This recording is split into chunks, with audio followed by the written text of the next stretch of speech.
How's everybody doing? Today we're going to be talking about Joey Cupcakes, an interesting character.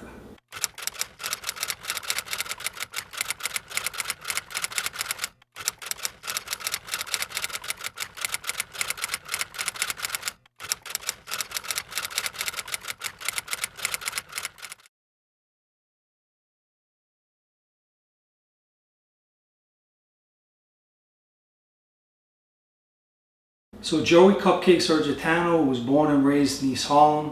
By 1986 he committed a murder, and by 1988 he was convicted of manslaughter and sentenced to 9.5 to 27 years. And although we weren't in the same facility, I always heard of him and knew a lot of guys that knew him. I remember one time a guy I was with by the name of Johnny Red asked me to read a letter that Cupcakes had sent him.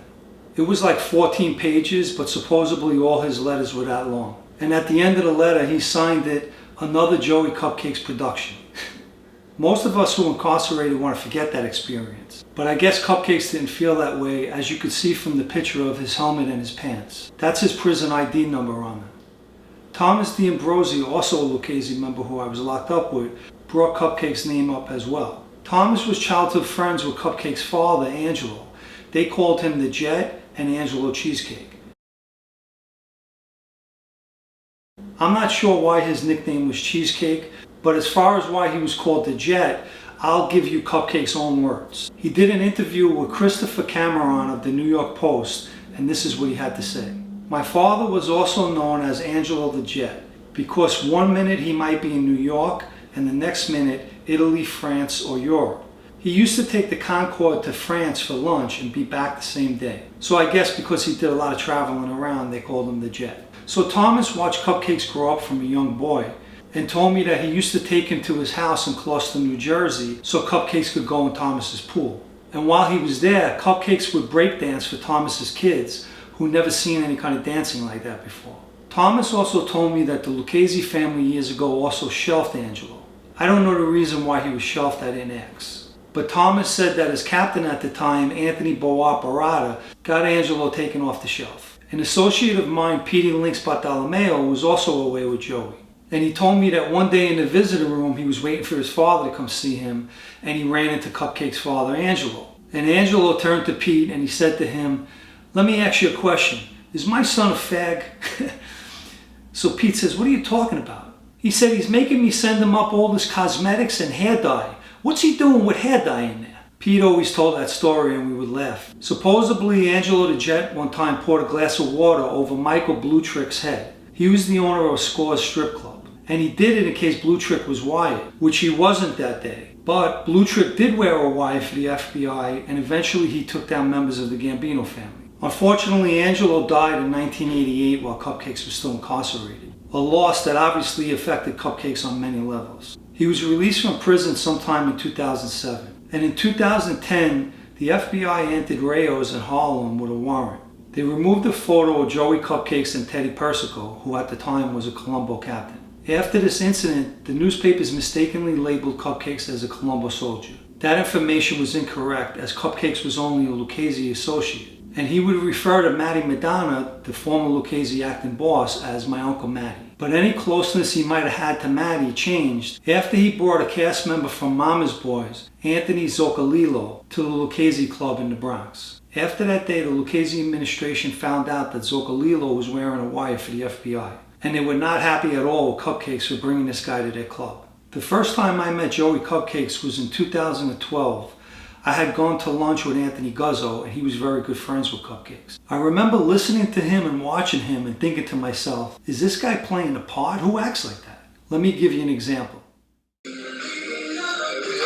arrive at Lozano Ferretti at the beautiful hotel, the one and only Hyena. Luscious locks, and my friend Jose, true hair master, the best I've ever experienced. Thank you very much.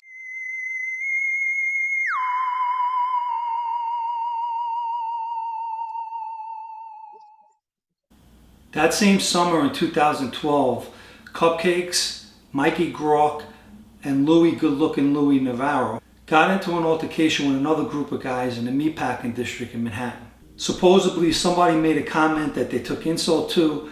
Mikey and Louis started fighting with these guys. Cupcakes took a baseball bat and used it on two of the other guys. Shortly after this incident, the police pulled over Good-Looking Louis' car, got them all out of the car, and they also found the baseball bat. They were all arrested that night, but Mikey Grock and Good-Looking Louis were able to get out on bail, but Cupcakes was held on a parole violation.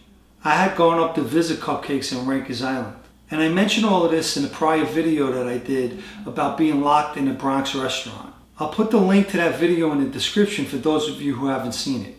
Anyway, on the visit in Rikers Island that day, we discussed a lot of things. At that time, I was just an associate with the Lucchese's Brooklyn faction. And Cupcake said something to me that I'll never forget.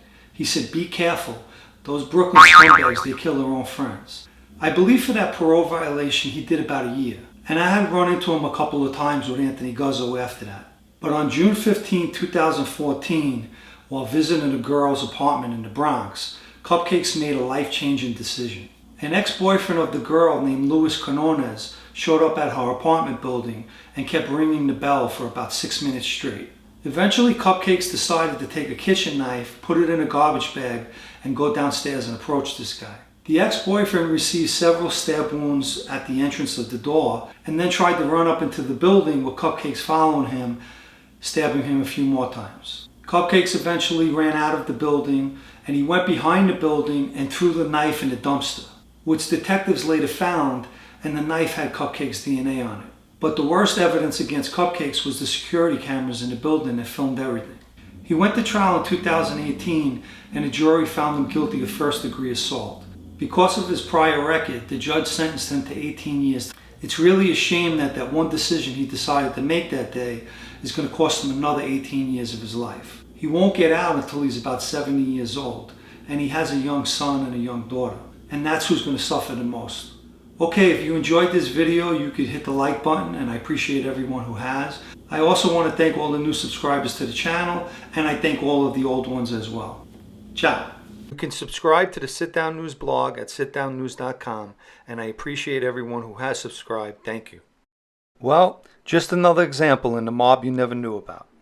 Hope you enjoyed the story.